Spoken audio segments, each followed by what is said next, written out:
પ્રિયંકાએ તેમને જોવા આવેલા મૂર્તિયાને પૂછ્યું, તમે ગુટકા પાન મસાલા ખાવ છો? વિજયે નકારમાં માથું હલાવ્યું. પછી એને લાગ્યું કે આટલું પૂરતું નથી, એટલે એને બોલીને જવાબ આપ્યો, ક્યારેય નહીં, ગુટકા તો દૂરની વાત છે, હું તો સાદી સોપારી પણ મોંમાં નાખતો નથી. તો પછી તમારા દાંત કેમ પીળા છે? પ્રિયંકાએ ઉલટ તપાસ કરી. વિજય છતાં પણ થોથરાયા વગર જ એ બોલી રહ્યો હતો, અમારા વિસ્તારમાં પાણી જેવું છે. આ એક સત્ય ઘટનાની વાત છે, એટલે ખાસ સાંભળજો. પ્રિયંકાએ વધારે પૂછ્યું નહીં. આટલું પૂછવા માટે પણ એણે કેટલી બધી હિંમત ભેગી કરવી પડી હતી. એક તો 10-12 હજારની વસ્તીવાળું ગામ, અને એમાંય રૂઢિચુસ્ત પરિવારની મર્યાદા. પિતાનો સ્વભાવ અત્યંત ક્રોધીલો. મૂર્તિઓ ઘરે આવ્યો એ પહેલા જ પિતાએ પ્રિયંકાને હુકમ સંભળાવી દીધો હતો, મને મૂર્તિઓ પસંદ પડી ગયો છે, તારે એની સાથે જ પરણવાનું છે. આ તો આજકાલની નવી ફેશન ચાલે છે, એટલે છોકરા છોકરીને મળવાનું એક નાટક ગોઠવ્યું છે. બહુ ચાપલી થવાની જરૂર નથી. છોકરો જે કહે એની આમાં આ પુરાવજે, અને પ્રશ્નો પૂછતી નહીં. જુનાગઢ જિલ્લાનું એક નાનકડું એવું ગામ, અને 18 વર્ષની પ્રિયંકા કોલેજના બીજા વર્ષમાં ભણતી હતી. ત્યારે જ એના રૂઢિવાદી પિતાએ એના લગ્ન નક્કી કરી નાખ્યા હતા. વર કન્યાનું જોડું બધી જ રીતે મિસમેચડ હતું. પ્રિયંકા સમપ્રમાણ ઊંચાઈ ધરાવતી અને નમણી યુવતી હતી. અત્યંત સંસ્કારી અને ભણવામાં તેજસ્વી હતી. અને ગામડામાં ઉછરેલી એ છોકરીએ 12મા વર્ષે એમ કહેવાય કે કવિતા લખી હતી. અને હાઈસ્કૂલમાં હતી ત્યારે નિબંધ સ્પર્ધામાં પ્રથમ આવી હતી, અને વક્તૃત્વ સ્પર્ધામાં જિલ્લા કક્ષા સુધી એ પહોંચી હતી. એની ઈચ્છા કોઈ પણ વિષયમાં માસ્ટર કર્યા પછી સિવિલ સર્વિસીસની પરીક્ષામાં જવાની હતી, પણ વિધાતાએ એના માટે કેવું પાત્ર શોધી કાઢ્યું હતું. વિજય માત્ર 9 ધોરણ પાસ હતો. જામનગરમાં એ બ્રાસની ફેક્ટરીમાં નોકરી કરતો હતો, અને ચીલા ચાલુ અર્થમાં એમ કહેવાય કે અસંસ્કારી ન કહી શકાય, પણ એનામાં પ્રિયંકા જેવા ઉચ્ચ સંસ્કારો તો નહોતા જ.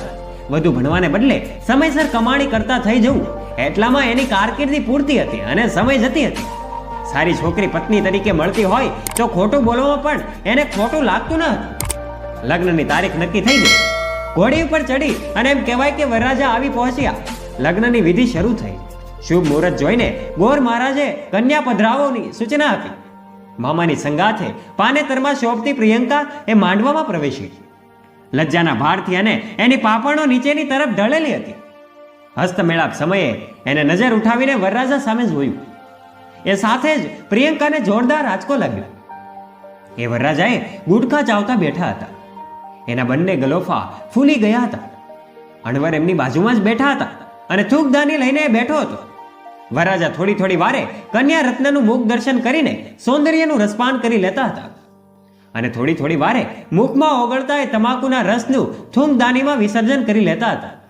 પ્રિયંકાને જબરજસ્ત અણગમો થઈ ગયો. અને હવે વાત સમજજો, તેને તમાકુ પ્રત્યે ખૂબ જ નફરત હતી સાહેબ. એના કરતાં પણ વધારે નફરત જૂઠું બોલનારા સામે અને વ્યક્તિ માટે હતી. અત્યારે એની સામે બેવડી નફરતનું કેન્દ્ર એવો એના પતિ બેઠો હતો, અને પોતાના ગંદા પીળા દાંત બતાવીને હસી રહ્યો હતો. પ્રિયંકાને એમ કહેવાય કે ચાલુ વિધિએ માંડવામાંથી નાસી છૂટવાની ઈચ્છા થઈ. પણ કન્યાદાન આપવા માટે બેઠેલા એ પિતાની કરડી આંખ અને માતાના આજીજી ભરી એ નજર જોઈને પ્રિયંકા બેસી રહી. સુહાગ રાતે વિજયે પ્રિયંકાનો ઘૂંઘાટ ઉઠાવ્યો, અને સાથે જ એના મોંમાંથી દુર્ગંધનું ઝાપટું નવવધુના ચહેરા પર ફેંકાયું. પ્રિયંકાએ ઉબકા આવી ગયા, અને પછીનું વર્ણન શબ્દોમાં થઈ શકે તેવું નથી.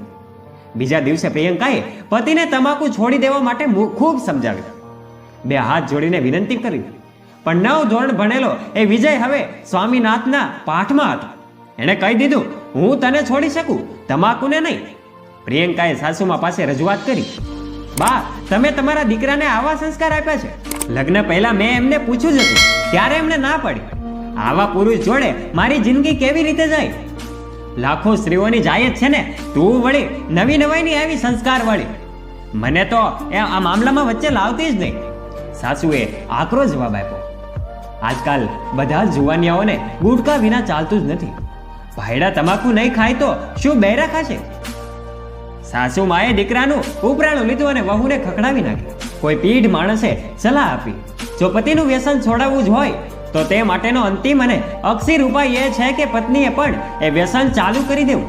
કોઈ પણ પુરુષ એવું નહીં ઈચ્છે કે એની પત્ની ગુટકા, સિગારેટ અને કે શરાબનું સેવન કરે. પ્રિયંકાએ રાત્રે આ હથિયાર અજમાવ્યું, અને હાથમાં ગુટકાનું પાઉચ લઈને એમ કહેવાય કે પતિને ધમકી આપી, તમે ગુટકા ખાવાનું બંધ કરો છો કે પછી હું ચાલુ કરું? વિજય હસ્યો. એનું ખલનાયક જેવું ખટ હાસ્ય સાંભળીને ઘૂંઘવાઈ ઉઠેલી એ પ્રિયંકા ગુટકાની ચપટી લઈને મોઢામાં મૂકી દે છે. વિચિત્ર સ્વાદથી એ ગુંગળાઈ મારી. કઈ સમજે એ પહેલા તો પ્રિયંકા ચક્કર ખાઈને ત્યાં પથારીમાં જ ઢળી પડે છે. વિજય જાણે કઈ બન્યું ન હોય તેમ ચંપલ પહેરીને મિત્રોને સાથે ઉપડી જાય છે. ભાનમાં આવ્યા પછી પ્રિયંકાએ આવનારા સમયનું વિશ્લેષણ કર્યું. વ્યસની પતિ, તોછડી સાસુ અને નિર્બળ સસરો, આ ત્રિપુટીનો સરવાળો એટલે અંધકારમય ભવિષ્ય. આમાંથી માત્ર શિક્ષણ જ એને ઉગારી શકશે. પ્રિયંકાએ ભણવાનું ચાલુ કરી દીધું. BA પૂરું કર્યું, MA પણ થઈ ગઈ અને ખાનગી કોચિંગ ક્લાસમાં એને જોબ મળી ગઈ. પગાર ઓછો હતો, પણ પ્રિયંકાને ખબર હતી કે આ નાના પગારમાંથી થતી નાની બચત કપરા સમયમાં મોટું કામ કરી આપવાની હતી. આમ ને આમ 10 વર્ષ વીતી ગયા. પ્રિયંકા 2 સંતાનોની માતા બને છે. એક દિવસ વિજયે સહજ રીતે એને વાત કરી, દાળ શાકમાં મરચું ઓછું નાખજે ને મારી જીભ આવી ગઈ છે. મરચું તો રોજની જેટલું જ નાખું છું. તમને તો ઉપરથી લાલ મરચું નાખવાની આદત છે, એમ જીભ છે ની લાલ થાય? મને બતાવો. વિજયની જીભ ઉપર મોટું અલ્સર હતું. પ્રિયંકા સમજી ગઈ હતી કે વર્ષોથી એના મનમાં જેની આશંકા હતી એ વાત હવે હકીકત બનીને સામે આવી ગઈ હતી. ડોક્ટરે તપાસીને તાબડતોબ અમદાવાદ જવાની સલાહ આપી. કેન્સર હોસ્પિટલમાં પહોંચ્યા. ડોક્ટરે એમ કહેવાય કે બાયોપ્સી લીધી, રિપોર્ટમાં કેન્સર આવ્યું. આટલું કરવા જ 20,000 રૂપિયાની ખર્ચાઈ ગયા અને અમદાવાદમાં રહેવાના, ખાવા પીવાના, ડોક્ટરની ફી અને રિપોર્ટ્સ વગેરેના ખર્ચાઓ એમના ગજા બહારના હતા. સમય બચાવવા માટે પ્રાઇવેટ સર્જનને પસંદ કર્યા હતા. કેન્સરનું નામ સાંભળીને જ વિજય ભાંગી પડ્યો હતો. હવે મારે શું કરવું? મારી પાસે તો બચત પણ નથી. પપ્પા મદદ નહીં કરે, તું પણ મારો સાથ છોડી દેશે. તે કેટલો સમજાવ્યો મને, તો પણ હું નહીં માન્યો. જીભ કાપી નાખવી પડી. જડબું વિકૃત થઈ ગયું. 8 થી 10 લાખ રૂપિયા વપરાઈ ગયા. ધીમે ધીમે બધા દાંત પડી ગયા. વિજય બચી તો ગયો, પણ જીવતે જીવ મરવા જેવો થઈ ગયો. હાલમાં એ ફક્ત પ્રવાહી અને રાબ ઉપર ટકી રહ્યો છે. પથારીમાં પડ્યો રહે છે. પ્રિયંકા કમાઈને ઘર ચલાવે છે. ક્યારેક આવા કામમાં સંઘર્ષથી કંટાળીને પ્રિયંકા પોતાની સાસુને કહે છે, બા જોયું ને તમારા દીકરાને શું થયું તે? તમે એને એકવાર પણ તમાકુ ખાધા રોક્યા હોત તો આવી દશા ન થાત. સાસુ પાસે એ જ જવાબ હતો, હું શું કરું? કોઈ છોકરો પોતાનું માનું સાંભળે છે? તારા ભાગ્યમાં આ બધું લખાયું છે, બીજું શું? સમય આવ્યો જો વિજય બધું સમજી ગયો હોત ને તો એની અને એના પરિવારની આ દશા ન થાત. દોસ્તો, આ સત્ય ઘટનાની વાત છે. માટે દરેક મિત્રોને વિનંતી છે કે જો તમે તમારા પરિવારને બચાવવા માંગો છો તો મહેરબાની કરીને આજથી વ્યસનથી દૂર રહો. અને જો તમને આ વિડીયો ગમ્યો હોય તો વિડીયોને લાઈક અને શેર અચૂક કરજો. દરેક વ્યસની મિત્રો સુધી આ વિડીયોને જરૂરથી પહોંચાડજો. અને મારા આવા જ વિડીયો સાંભળવા માટે અને નિહાળવા માટે અત્યારે જ સબસ્ક્રાઇબ કરજો અમારી ધ ડીએ મોટિવેશન નામની યુટ્યુબ ચેનલને, અને ફોલો કરજો અમારા ફેસબુક અને ઇન્સ્ટાગ્રામ પેજને, જેની લિંક અહીંયા નીચે ડિસ્ક્રિપ્શનમાં ઉપલબ્ધ છે. અને વિડીયોને અંત સુધી જોવા બદલ અને સમજવા બદલ આપ સૌનો ખૂબ ખૂબ આભાર. ધન્યવાદ.